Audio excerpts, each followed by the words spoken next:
Greetings, everyone, and welcome to the live stream exploration for the week for the Restitutor Orbis channel. We're going to be exploring the Darkest Dawn, or the time frame following the defeat and downfall of the Fourth Era civilization that we call Tartaria on this channel. So let's see who we've got out there so far.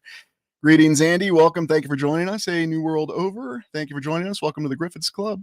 Sovereign, Invisible, Untraceable. Brown Dwarf, good to see you. OPM SMUT. I'm not going to say it. Welcome. Lost and Found. It's good to see you, Eric. Don, welcome. Raven Share, thank you for joining us. Hey, Vaughn. Hey, Jamie, good to see you. Hey, Chassis, welcome. Devonix777, good to see you. Hey, Heidi. Who else have we got? Jennifer Patterson. Hey, Sadie, welcome. Confused Cobra, good to see you again from Oregon. DZNU, welcome. Hey, Doc Shelley, good to see you. Hey, Kevin.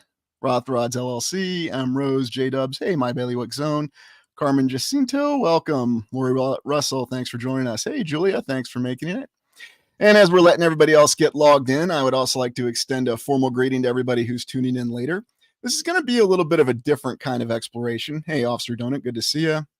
Hey, it was her voice. Thanks for joining us from Cleveland. Hey, Robert, good to see you. Hey, Chris.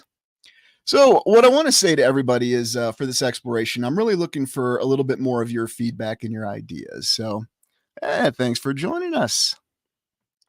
But I'm looking more for your feedback and your ideas as we go through this exploration on the Darkest Dawn. So not exactly the easiest topic to discuss, but I wanted to cover it in a live stream because, one, I'm looking for your ideas.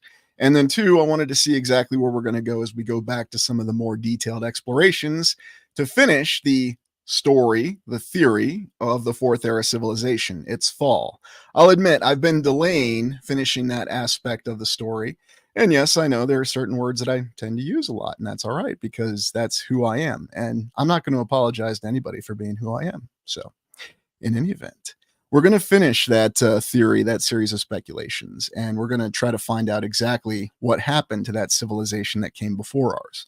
But what I want to focus on tonight, or today, or wherever you are in the land, is determining exactly what happened in that time frame, that transitional time frame.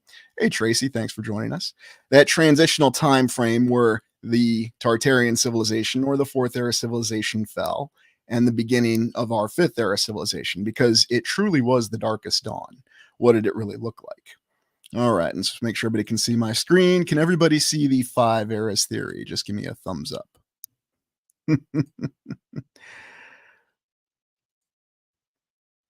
All right, so looking at the 5 eras theory, and if anybody can't see it, just go ahead and let me know. What we have is we're looking at the time frame between the contemporary era, the Fifth Era, and the Fourth Era, the Tartarian era. We suspect or theorize that there was a reset war, a conflict that occurred, but that conflict, there was an element of it that occurred in the Fourth Era civilization, and that was the final defeat and destruction of the Fourth Era civilization. The reset war occurred after the reset, but we don't exactly know when the year was that the reset occurred, and we don't even know if the chronology matches with the timeline. The only thing that we know is that something happened in the past that completely changed the civilization. It was destroyed, and then a new civilization had to be established. And I think this is the reason why the Civil War explorations are so popular, because we're always looking in to understand the details behind this reset war. But how dark and how disturbing was this time frame, especially towards the end of the Fourth Era civilization? Did those people know exactly what they were facing, and did they know what sort of trials and tribulations, dare I say, they were going to face? Well, what are your thoughts on this? Well, we don't really know for sure, but we certainly think that it encompassed most of the lands, if not all the lands, at one point in time.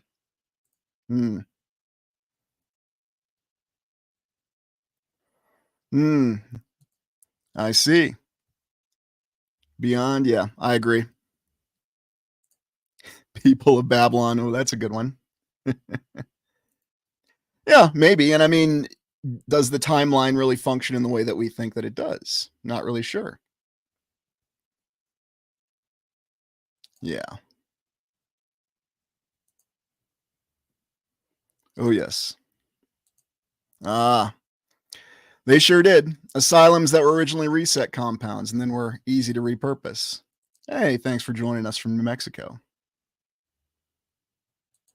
Yeah, the looking glass theory that there was an artificial intelligence. Now, was that something that they contrived or constructed at the end of the fourth era? Was it one of the earlier eras and they just kept finding this thing over and over again, this artificial intelligence that they plug the entire civilization into? It's hard to say. It's really hard to say. Yeah, exactly. And that's why you have that kind of architecture with those structures. Those structures are already there and they rapidly repurpose them. Hey, Jay, thanks for joining us. Hey, Adam Baum, good to see you, brother. Yeah, they're clearly aware of it, and it's something that they contrive to their advantage. Now, that's why we talk about the theory with the artificial and the natural aspects of the reset, cyclical resets, or something that completely changes the nature of the land. Mm. Oh, there's no doubt about it, Mark. There's no doubt about it, especially with all the structures you have and the water towers there and many other elements that continue to endure in St. Louis. For me, it's all the brick structures, but there's incredible Greco-Roman or Roman Greco, however you want to say it, architecture all over St. Louis. I mean, there's a reason they call it Rome of the West. That was a very enjoyable exploration. Mm, yeah.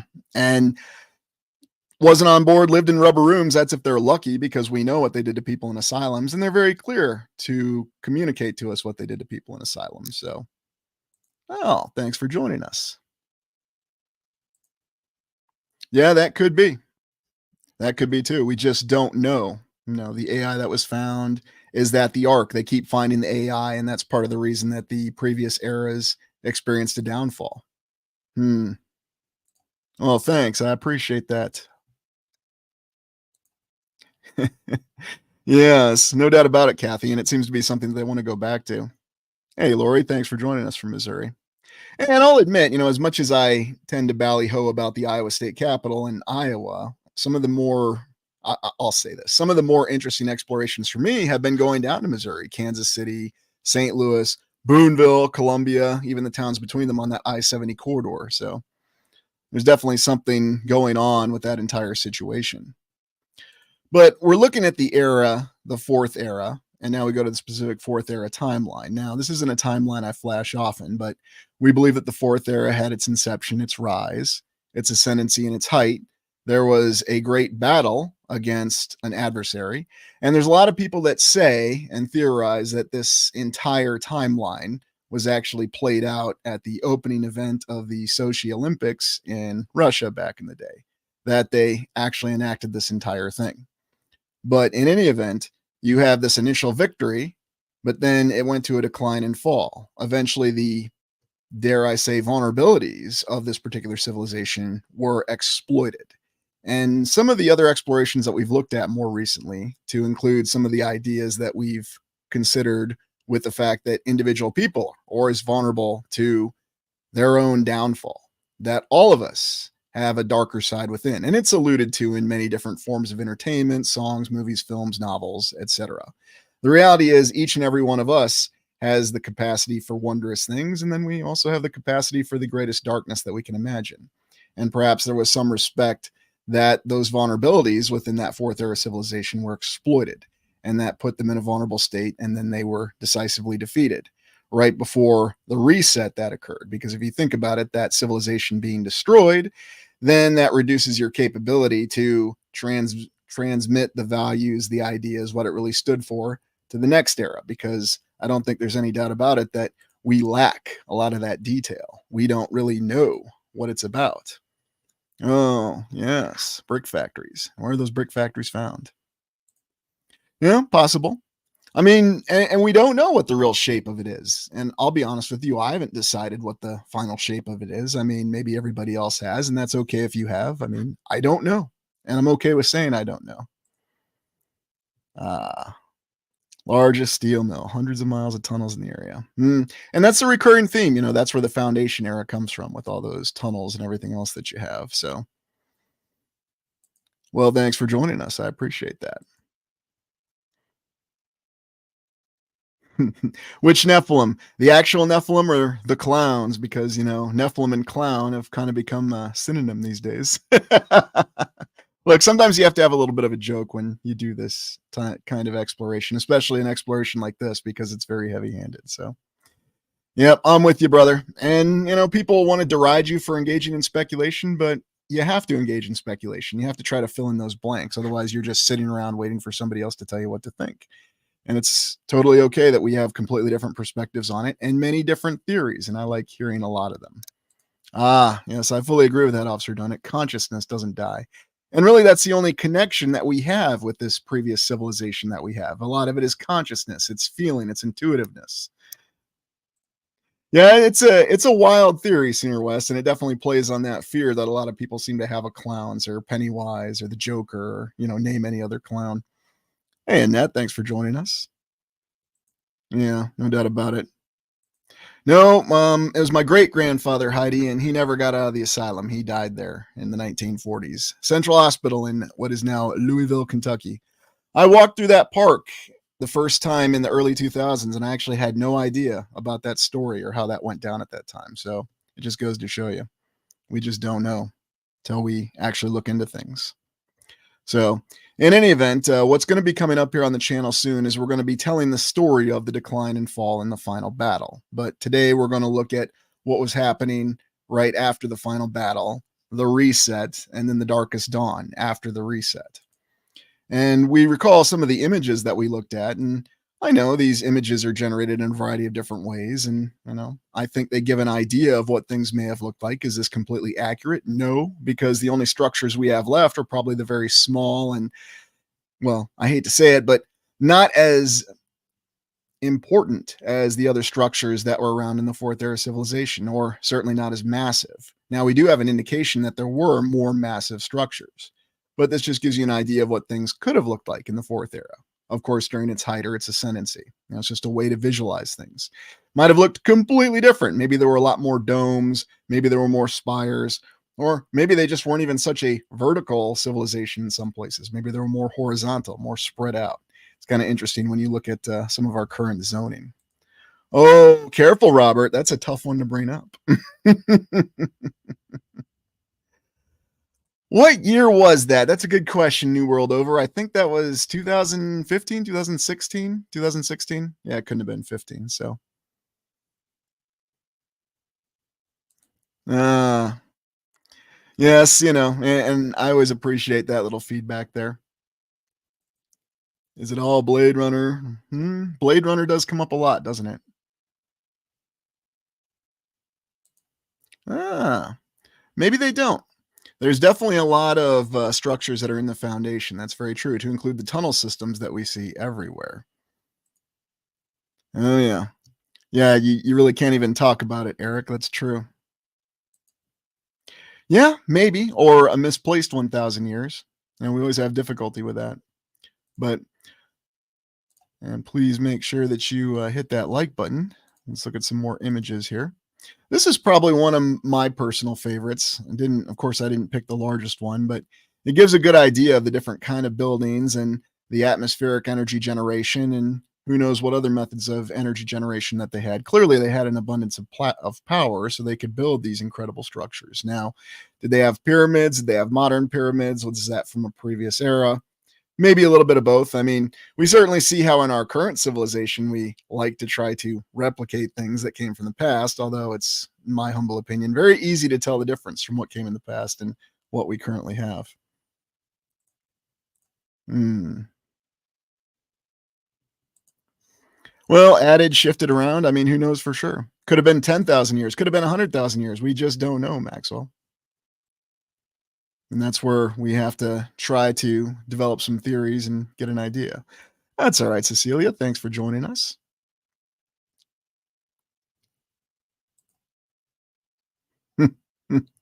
Good question there.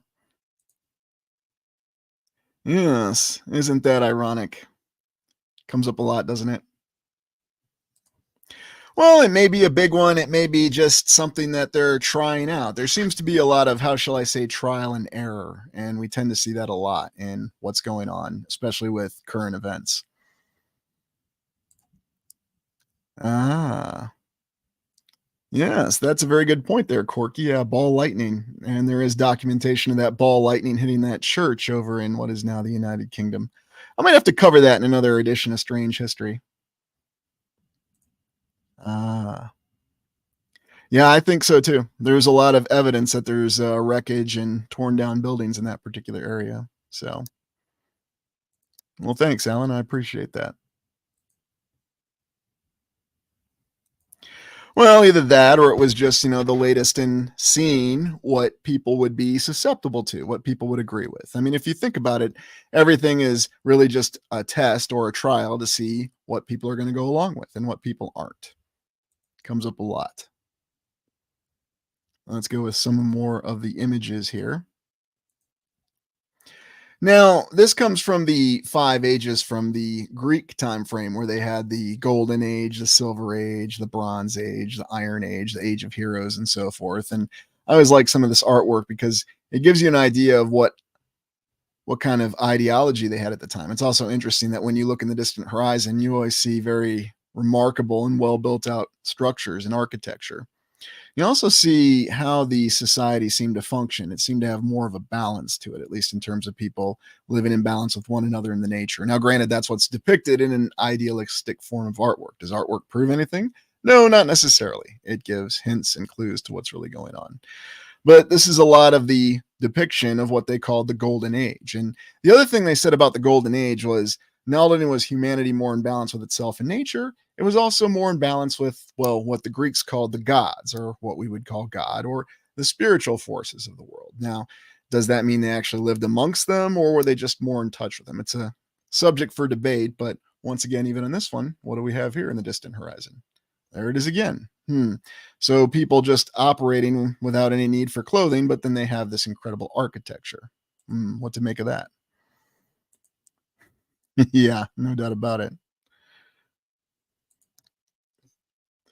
Well, and especially when you look at how they've changed in the 21st century, they don't have the same, dare I say, creativity and inspiration that they used to have. Everything's just a remake, a reimagining, so on and so forth. And that tends to be what we get a lot of times with it. Yeah, good point. Terracotta roofing, and that's exactly what you need. Well, and you know what, Steve? Who knows what the actual numbers really are? I mean, just like we question population numbers, we certainly have to question that. Now, is that to say that people aren't missing and people aren't lost and people don't die? No, but we certainly don't have any idea what the actual numbers are. Heck, for all we know, it could be a lot more. We don't really have any way to know for sure. Yeah, you see, naked and living in castles. It makes perfect sense, doesn't it? Well, and it's one of those strange things, and you don't just get it in the paintings, you also get it in a lot of the sketches and a lot of other things that you have diametrically opposed ideas or concepts or realities, because why would people be naked, but then they could build incredible walls like this, Well, it's just a artistic picture. It's not meant to be taken literally. Okay, that's fine, but how many of those do we have that are like that? And then, of course, you also have no shortage of the destruction. Now, whether you want to say that this is destruction that's mentioned in all the religious texts or in the origin myths that we have for every civilization across the land, they all tend to have a lot of commonalities with them. Now, a lot of people want to say that there was only one great flood, and maybe there was, and there were other different kinds of resets. Maybe the flood was something that reset from the first era to the second era, and it was the most terrible of the resets, and it completely destroyed that idyllic civilization that we had. And that's why we have those in all the origin accounts from the primary religions, that things were in abundance, that people lived in balance with each other, and they had a great spiritual life. But then the flood happened, or the great fire, the plasma fire, or whatever else happened in the subsequent resets. And that was really what the darkest dawn was. Yeah, no doubt about it. We are lions. And where the evidence of that comes from with the recycling is just seeing all the remnants in the foundational architecture and all the caves and everything being built on top of each other. That's the actual evidence that supports the theory. So,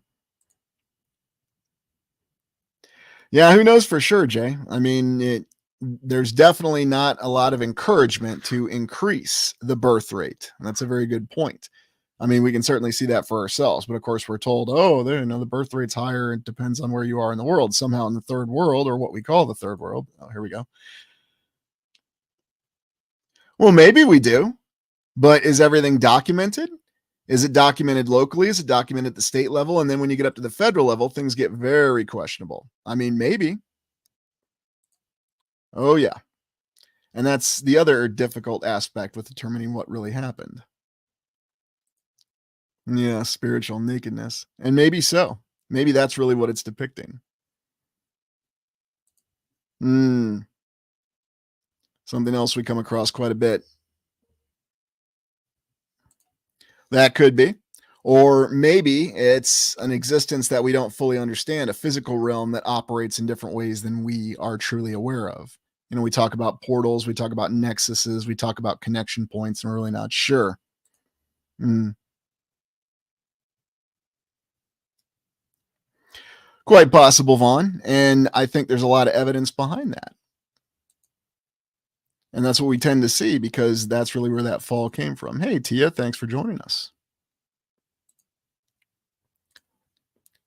But you have these images, and whether you want to say that they were inspired by the original religious myth or the religious origin stories, however you want to state it. And they talk about fire raining down from the sky, fire and brimstone, floods. But there's accounts of all this. So trying to say that there was only one single event or one single reset just seems a little bit limited in terms of encompassing it all. Again, I could be wrong. Maybe there was only one event. Not really sure. It just depends. But then we have images such as this that show us total destruction across the landscape, our great cities, whether it was Chicago. And I have to admit, I always appreciate when people try to convince anybody else that, yes, it's because these structures had a lot of wood, that they're load bearing foundational structures and the pillars in their walls, it was all made of wood. Does any of this really look like it's made of wood? I don't know. If you want to believe it, that's totally fine. But I never accepted that explanation. And it never really made a lot of sense to me because, here we're looking at Chicago and we've been over the Great Chicago Fire. But are we really looking at a city that was destroyed by a fire, or are we looking at a city that was destroyed by a fire, destroyed by a conflict that occurred before? And oh, yeah, look at that. What do we have there? Very interesting. But then when you look in the distance and you see that there's far too many of these structures to simply be ignored. I mean, Chicago was still a relatively new city in the 1870s. So what to make of it? Yeah, well, I remember J Dubs. I always like to make that comment that Sherman made a wrong turn and ended up in Chicago. Yeah, that's what it looks like, doesn't it? Something out of World War II, carpet bombing or fire bombing or some mix thereof.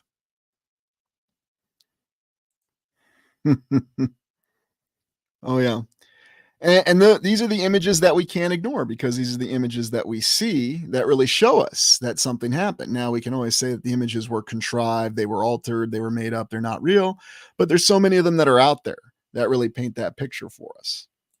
Yeah, exactly. 1870s. Yes, 1870s. At least that's what we're told. Who knows for sure? Yeah, plywood building, balsa wood plywood building, very flammable. Don't build one of those. Hmm. Hmm. It does and it doesn't. You're right. I mean, a lot of these images have a lot of questionable aspects behind them. So, is it a final conclusion? No. But what you can make the final conclusion on is what we're told from the official history and how it doesn't match with what we tend to see. Now, you might recall this one. This is the photo of St. Louis, and this was after that paddle steamer fire, which I thought was just a hilarious story. And I'm not really seeing any kind of wood within these walls or these structures. Quite impressive structures in the distance, though. And remember, I'm shooting from the hip here, but this was 1850s St. Louis. But everybody was just sure that this happened, even though there's not a single human being alive right now that was actually alive in the 1800s. But people trust what they're told in the historical account, and maybe it is all accurate. It just seems a little unlikely to me, though. Restoration. Yeah, that's a good way to look at it. Hey, Sky Sage, thanks for joining us. Yeah, but we have to put scaffolding on every single building, don't we? Yeah, and we were talking about St. Louis earlier with all the bricks. And, if this really did happen, this level of destruction really happened in St. Louis, however it actually happened, if we want to believe it was a paddle steamer fire, fine. How did they make so many bricks to make so many structures that still stand there to this day? Yeah, doesn't it? Well, I don't know. Maybe they should have found a way to weaponize paddle steamers in World War II, huh? I know I'm being facetious there, but honestly, if they could achieve destructive effects like that, if that's the goal of war, although that's debatable too. Good point, J Dubs. Good point. Uh, the angle. Oh, that's a good one. Yeah, that's definitely the modern way we see things, isn't it? There's always a section of the city. That's the other thing you think on is how we have our cities so divided now. Somehow I don't think that was always the way it was, but that's just my theory. Could be completely wrong. Yeah, exactly. He did, and it was a very good novel. Although, get this, he had to write a science fiction novel about it. He couldn't actually write a historical novel about it. Isn't that interesting? Kansas cornfield. That's a good one, RB. I forgot about that one. You know what that reminds me of? It reminds me of what was that show from the '90s, Sequest DSV, where they just dropped the Sequest right in the middle of a cornfield in Iowa. I always found that one kind of funny. Oh yeah. Now, hold on, everybody. We got some really nasty thunderstorms moving in right now in my current position, so it's really getting bad. I guess they weren't kidding. Well, that's all right. I'll keep moving on as long as I can, but if I suddenly cut out, I just wanted to give you a warning. No, it's not the powers that be. There's just some storms going overhead, and so. Now, you might recall this. This is the schematic, the plans that they had for the Beacon of Progress, the proposed monument for the Chicago World's Fair in 1893, this gigantic obelisk that we're told assured that it was just a proposal. It was never actually constructed. But yet, when you look at the plans and you look up the write up about it, they seem to have this a lot more, how shall I say, well thought out than a lot of other architecture that we have. I mean, look at this, a main auditorium for 20,000 in the 1890s. And this is supposed to be constructed all out of stone or sandstone, limestone, or any of the other numerous names that we have for the construction material. Yeah, just want to let y'all know what's going on. So, if we get cut off, it's all good. And don't worry about me. I've been through a tornado or two. Cloud seeding. Yeah, you know what? I'm glad this all came up because I think next week's live stream is going to have to be about weather. And no, we're not going to talk about that less than sufficient movie that came from our friend Roland Emmerich, The Day After Tomorrow. Yeah, drawings. That's right. Drawings, plans. What did they really prove? Well, did this structure actually exist? Or was it just that? Was it just proposed or was it just plans? We don't really know for sure.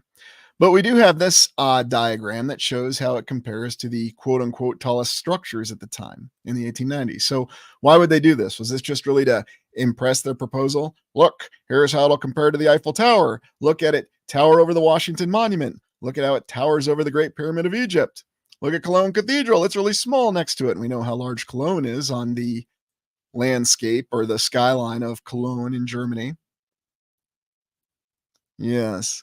So what do you think? Did this structure exist or didn't it? Or is it just a proposal?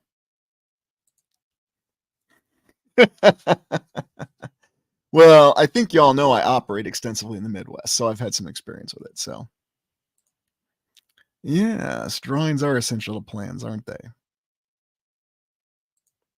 It's funny. I remember there was I don't know if any of you remember the TV series Tech War from the 1990s. It was based on William Shatner's books that were ghost written by somebody else. But William Shatner came up with the idea when Star Trek V was on hiatus because of all the issues going on with it. And I remember there was this episode of Tech War that was written by Mark Scott Zigfree, Mr. Sci-Fi himself, and it concerned weather control. Very interesting that a group of extremists had seized control of the weather. And remember, Tech War was set in the distant future of the 2040s. We're not too far from it now, are we? And they were able to take control of the weather. Oh, did you actually catch that one, Jamie? And I remember I like the original TV movies. The TV series didn't settle with me quite well, but yeah, here I am just randomly poking out absurd and well, I shouldn't say absurd, but perhaps random and obscure. There's the word I was looking for, entertainment, to highlight an example. So, ah, do you think it existed? I think there's some compelling evidence that it did. Now, people will say, well, where was the foundation? Well, you've actually got remnants of foundations all over the place. Now, of course, if you just don't want to say, well, they're just mountains, they're not really foundation stones, fine, but you know what really to make of it? Ah, yeah, that's true. Yeah, they do, don't they? And why do they always go with that appearance? That's a good question. That fortress appearance, that citadel, that castle appearance. Well, if we consider the fact that they were fighting a conflict that was going very badly for them, then you're kind of in that position to where you're going to make fortresses. You're going to make places to where you can make your very elaborate last stand. And if they had the technology of the fourth era, then that explains that. Now, is that what may have happened? No, it's just a theory. Yeah, I think they have many different uses. Cathedrals, are they portals? Are they power generators? Are they all the above? Are is the concept of cymatics something that's a lot more ubiquitous than we could possibly imagine? You know, is it sort of like the jackknife, you know, or your Swiss Army knife that gives you a solution, a technological solution for every situation that you have? Hard to say. Ah, yes, isn't that interesting? Hey, Dave, good to see you. Yeah, a lot of it does seem to be replayed, doesn't it? All right, got some bad weather coming in. Give me 1 second. I will come right back. Just gonna mute this and let me go right in on the obelisk here. Actually, let's see if I got I'll leave it on this image here. This is another perspective of the Beacon of Progress in Chicago. I will be right back. I just have to secure a few things. Give me 2 minutes. Thank you.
All right, we're all good. Looks like it's going to bypass us, or at least bypass me where I am. So we are going to continue. But this was supposedly another perspective of the Beacon of Progress in Chicago. And strangely enough, this does look like some perspectives that they have for some possible buildings, but they always assure us that these structures didn't exist. And yet there's evidence that these structures may have existed in some way, shape, or form. I mean, how do we really know for sure? We just don't. Doesn't it? Yes. And who's to know for sure what the background of that? That's a good example there, Brett. There's a reason why I like talking about that one. Oh yeah. Well, we're always going to have more questions than answers. So, Lincoln, UK, old Lincolnshire, right? I remember that came up a couple times in Robin of Sherwood, one of my favorite shows.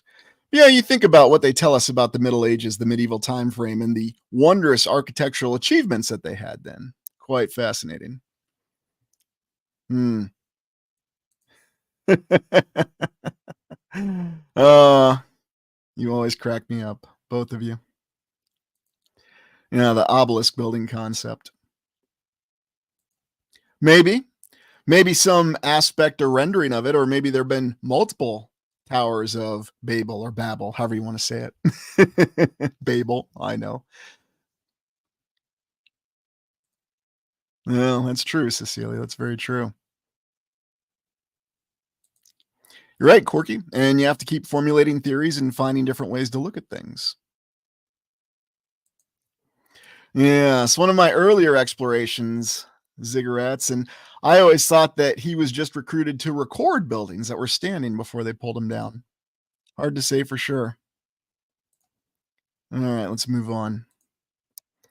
Now, you might recall this wonderful monument to the nations. Anybody remember where this is?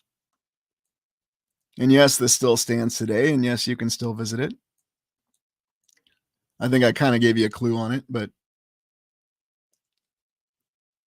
we do have indications that it is. Now, we did talk about this quote unquote monument before, and I did explore it during one of the Tartaria stories explorations. Yeah, you're right. It's Germany. Does anybody know exactly where in Germany, though? Is that what you're living in, Kathy? Is that you up at top there just waving at me right now?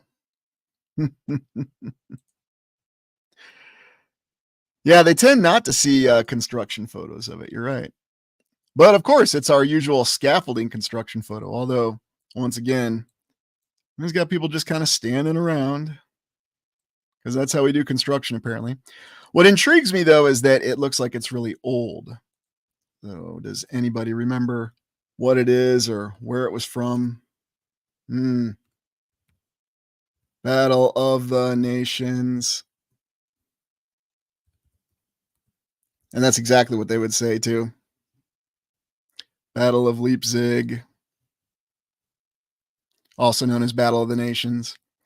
And that's supposedly what they built this monument for in Germany.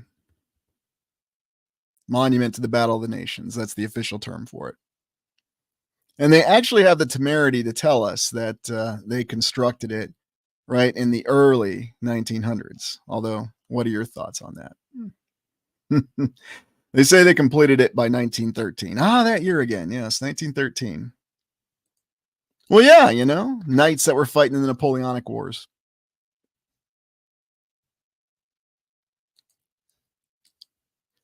Frederick the Great, yeah, he was from the days of Prussia. As Napoleon said, if Frederick the Great were here, we wouldn't be here. Yeah, who knows for sure. You just might be right there, Kith. Maybe so. Let's take a look at some more images of it.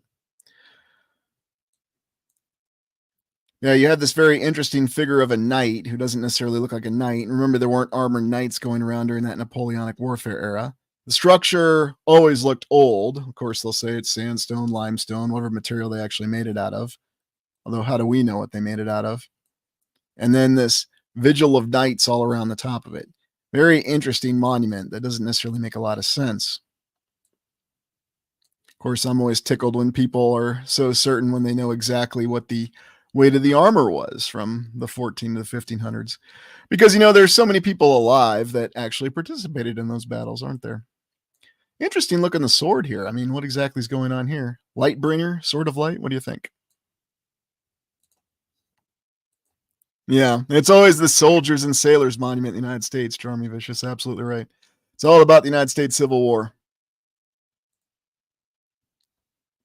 Well, right before World War I started, yeah, that's when they say they completed it in 1913. But, according to the official history, Germany had a lot of imperial ambitions. The Kaiser was out trying to establish colonies all over the land, namely Africa. But while that was going on, they built this incredible monument to commemorate defeating Napoleon. Yes. Well, it's okay. You can say that all you want to. Oh, yeah, the old soldiers' homes. I think that was the final straw for my presence on Reddit once I posted those images. I guess some people just don't like looking at the old soldiers' homes. I can't imagine why. Ah, very observational there, Annette. Very observational. You're absolutely right. Wings. Yes. Where's the documentary about the wings that were also included with the armor? Well, I'm sure there was somebody that was going around like this. Also, the shape of the shield is interesting too. Or is that a shield or is that something else? I don't know. I mean, it doesn't look like any kind of shield I've seen. Hard to say. But you look at this figure, there's almost hints about something being much more advanced about this figure than would first meet the eye.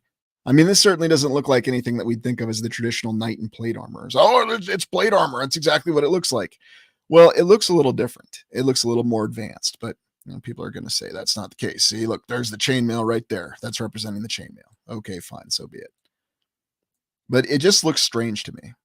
It just doesn't look like it belongs. And then you can also see the difference in the stones within the monument itself. I mean, what was this really? What did this originally represent? Was this actually a monument that was really dedicated to defeating the forces when the Fourth Era civilization won their initial victory? That's what I suspect it is, but that's just a theory. So if anybody wants to say, I don't tell you my theories and what I'm thinking, there you go. You just heard it. Well, and the references to St. Michael and St. George. It's a good point there, Slam Tana. Yeah, St. Michael, St. George. I mean, are those really mythical figures or were those heroes from an earlier era? That's something else we just don't know. Oh, yeah, definitely. And a lot of things with this monument. Ah, yes, thank you, my bailiwick zone. A shield that provides structural support. That's a great observation. It does, doesn't it? Structural support, and then you lean on it. But it's a triangular shaped shield. But then it has an arc on top. Very intriguing. Wondrous details, all of you. Now, look at this figure. I mean, what the heck is this supposed to represent from the Napoleonic Wars? I mean, again, this is just something that we're told something, but yes, we're going to have the individual who looks almost godlike. I hesitate to say that, but I don't really even know how else to describe it. Like a deity.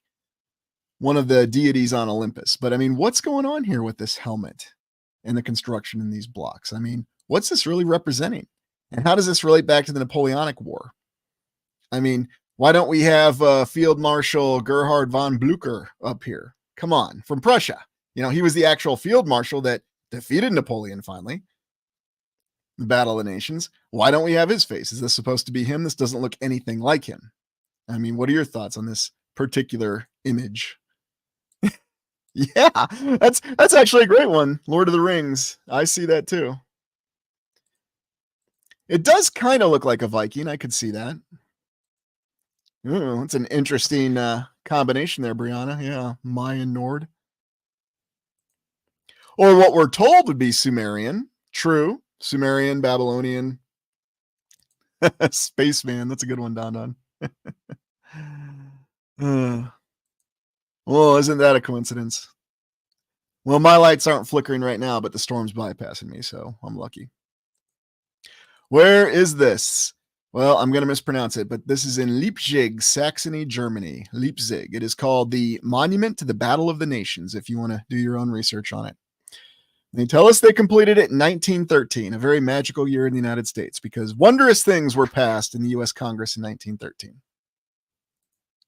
Hey, thanks for joining us from Austria Blocks. Yeah, I'm not sure. Let's take a couple look at the details here. Oh, a bull to represent the sign of Taurus. That's a good one, Annette. No, there's something off about it. I agree. But that's why it's always intriguing to look at some of these monuments. Also, what's going on with the eyes here? Usually we have these very triumphant emotional states, or at least very, dare I say, subtle emotional states, or stoic. And yet there almost seems to be a saddened emotional state on these eyes. I don't know. Maybe I'm extrapolating something from it that's not real. Hard to say. I need to go look at it in person. You look at the top of the helmet here. Very, very interesting. And what exactly is this? Granite, limestone, sandstone, or some sort of advanced geopolymer, or something even beyond geopolymers. Alchemical material composition and creation. We don't know for sure. So here's how the monument looks today with the rest of the city. And of course, you can see as it towers over the rest of the city and is the most notable terrain feature. Now, yes, it's closest to the camera, I understand. But even if, say, you were over here at this building, what would really stand out? I think we know what would.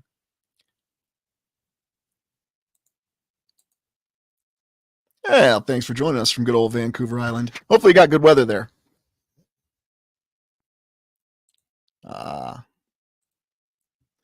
Yep, they always had reflecting pools, didn't they, cosmic gumdrops? As though they could not get enough of those.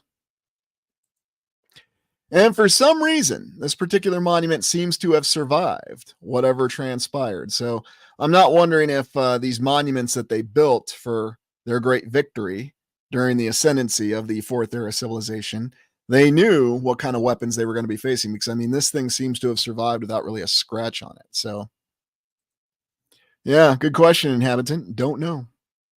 Don't know what it was exposed to or what really happened.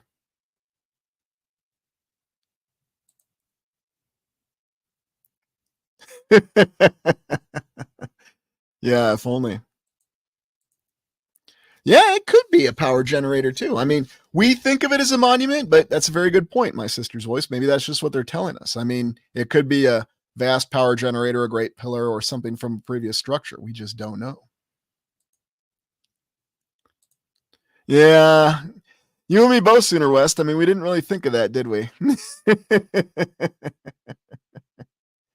Just need to get done with JRTC and get back home and don't get in any trouble. But don't go sightseeing. Might get in more trouble. Oh, there's pics of the inside. There's pictures of the inside. But I mean, this is one of those things that's just completely amazing from whatever perspective you look at it. I mean, some things are like the Art Deco buildings, they're amazing on the outside or the inside. But, this is just one of those. It's hard to say with what you've got. So I think, though, that this is a prime example of something that was constructed in the previous civilization and somehow survived whatever events transpired. I mean, you can see that there's a lot of stylistic decorations on it. Like we've seen this particular style where they arrange the stones above the arches like this. I mean, that's very impressive. And you can see that in many buildings. But who's doing that today? Who's even building with this material today is probably a better question. Then I also like the figures up here. And again, yes, why are they showing fully armored knights for commemorating the victory over Napoleon? You'd think they'd have some nice infantry up there with their rifled muskets, or, maybe they'd even put the 95th Regiment with their Baker rifles up there. Where is the newly gazetted Captain Richard Sharp, who looks suspiciously like Sean Bean? And then look at this. Looks like you got all the people on the top here observing off the top of it. And it's difficult to find other construction photos. It looks like we do have a difference in the coloring of the stones here, but who knows what the reason for that is. Yeah, maybe a gateway OIC, maybe a portal of some sort. Very good point. Yeah, maybe some part of it was cut down, Kathy. That's a great point as well. All right, so anyway, going to the Darkest Dawn, though, consider that this is one structure that survived all those things that happened, that great conflict, that hard reset, and then the reset war that followed. So quite a bit there. All right. So just have a few more images I want to share with you. And I'm going to highlight the work of an artist here real briefly. Let me get this up here. And I'm probably going to struggle with the pronunciation, but I'll do the best that I can.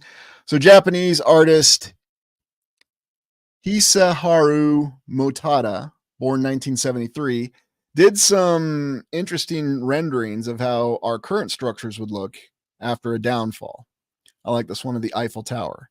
But what I like about this is this does give you the idea of what some of these structures could have looked like if they came through a reset like that and they had to be repaired. So it's very interesting that this individual, this artist, imagined all this and then created this artwork to depict it and display it. Yeah. They did seem to have the same supplies, didn't they? The same access to materials. Hmm. Well, of course they're hiding something. As for what? Well, that's what we're trying to figure out.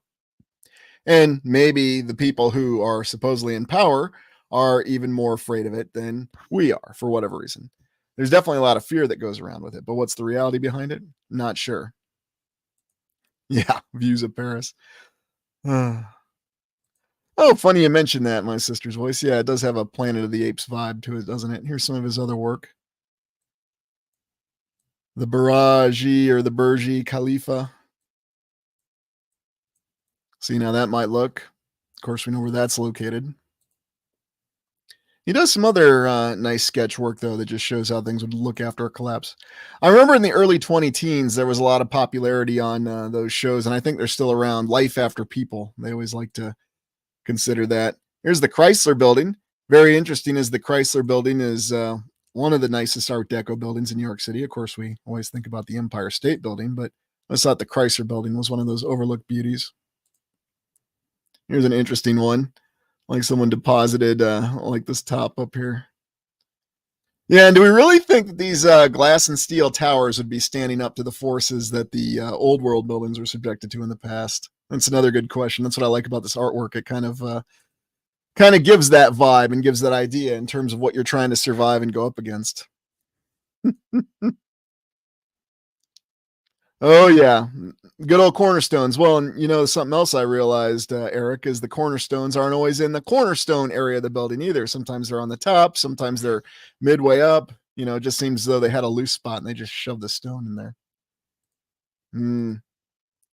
And the Sydney Opera House. Now, the reason I included this one, he did a great sketch on it, is the Sydney Opera House, you might recall, was featured very prominently in the final scene of Mad Max Beyond Thunderdome, one of the Ultimate Reset trilogies. And you might notice I say trilogy because I only consider the Mad Max trilogy the original three. Now, nothing against the current movie Fury Road or the, what is it, a prequel that's coming out, Furiosa, but those aren't connected to the original trilogy. Okay, I see that as a completely separate story because it just doesn't make any sense.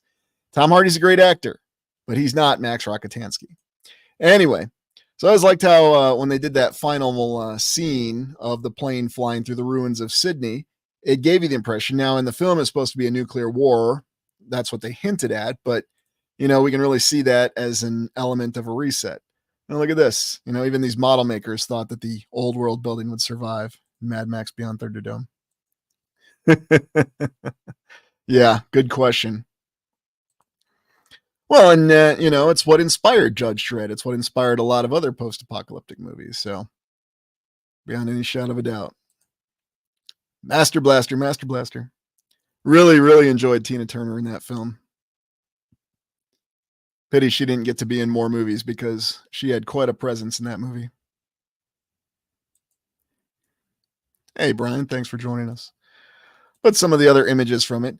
So interesting with the look of the miniatures that they built too, how large they built that. I mean, here's the bridge going into Sydney. You can see the Opera House. I thought this was pretty cool that they put this kind of effort and detail into it. No wonder it felt real because they really built a miniature and it wasn't computer generated imagery, which you can always tell. Yes, Mad Max, the original Mad Max trilogy, probably one of the best reset stories and one of the best old world hero stories because Mad Max actually goes through a full hero's journey, a very unique one. And by the end of Mad Max Beyond Thunderdome, he completes his journey. This is a production still from the film, but I always liked how with the ruins of Bartertown, they kind of gave it that melted appearance. But you tend not to see that in the final film as much. But in some of the stills, you can get the idea for what they were going for. Very impressive for the mid 1980s, too, for showing that on screen. And this is a more recent Australian post-apocalyptic film I saw, Gold, with Zac Efron. I think this just came out a couple years ago. And it had some great world building behind it, but then, the plot, not to ruin it for you, but it's about them finding a big, large nugget of gold in the middle of the desert and civilization is collapsing. That was the good world building. But then the rest of the movie is an environmental survival story with Zac Efron slowly going crazy as he's left out there for the gold, while his partner goes to retrieve an excavator because they can't pull it out with their truck alone. And then it's about him slowly succumbing to the elements. So, I appreciate the fact that they did have the creativity to build that world, but I wish they would have done something with it. It's not a bad movie. I mean, I'll just say this for a newer movie, it's pretty good. I just wish they would have done something more with the great buildup and the environment they put in the background. So, if you haven't seen it, Gold. I got to say, Australia still has the cut though on post-apocalyptic films. Oh yeah, no doubt about it. Anyway, but that's the last image that I had. But the reason I wanted to do a live stream and really talk about the whole aspect of the Darkest Dawn, that transition from the fourth to the fifth era, is we're going to be covering it in some explorations here pretty soon. Yeah, that's exactly what I felt, my sister's voice. I mean, I think they could have done a lot more with how they tied in what was going on in Civilization. It had a great background to it. And everybody did well in it. The acting was good. Zac Efron was good in it. I thought he did a good job. But I just wish they would have had a little bit more with it. Hey, Setna, good to see you. Oh, yeah. Yeah, it's definitely a small world for sure. But anyway, give me 1 second here. I'll transition back to our original image of the 5 eras theory, because I just want to share this quick point with you before we break for the evening or day or whatever time it is where you are. But you look at these images, you see how things looked through the past, what may have been, what likely was, the ruins. I mean, are the images real? Were they changed? The paintings and everything else that we have. If you go all the way back, though, to what the civilization was and its rise and its fall, we do have a lot of evidence for it. And what we're going to be looking at here in the next explorations is really looking at the story for the decline and fall. And I did release an initial exploration back in December that concerned looking at some of the maps that gave an indication that a previous civilization was falling. It showed that there was a dark force. We call it Gog Magog, the legacy of Gog Magog, but it actually shows evidence on maps that the land that was controlled by Gog Magog was increasing, and the land controlled by the rest of the civilization was falling. And so that's what we're going to focus on going forward. Oh, yeah. A lot of evidence and a lot of different indications behind it. All right. Well, morning, noon, night, wherever it is, early morning. Yeah, and that is funny you mention that, Brett, because that seems to be something that's ingrained in our collective conscience. I mean, there's a reason why those nuclear war films from the early 1980s scared everybody so much. And it wasn't just the prospect of radiation. I mean, nobody really had any idea what radiation poisoning would look like, but well, and who knows where it was? You got maps that'll tell you everything, Albie. You got some maps that'll tell you that's exactly where it was, or the area where we think of as Tartaria. You got other maps that shows it actually encompassing most of the land. It's really strange. And so it's something we're going to look into. Well, anyway, I hope you enjoyed this exploration. I know this is a little bit different than how we usually do explorations, but I thought it was important to establish a bit of a connection, especially as we go back to looking at the 4th era, because we haven't been doing that for a while. So, well, thank you, RB. I really appreciate that. Yeah, that's probably a little bit of predictive programming. Thanks, Robert. You're most welcome. Yeah, I'm going to have to look into that, Hans. That's a good point. I'm definitely going to have to look into that. So, all right. Well, that is all I have. I hope you enjoyed this exploration, and we'll look forward to seeing you on the next one. And we'll have the next live stream here posted soon. So you all enjoy your week wherever you are. Have a great evening, morning, noon, or night. Thank you for joining me.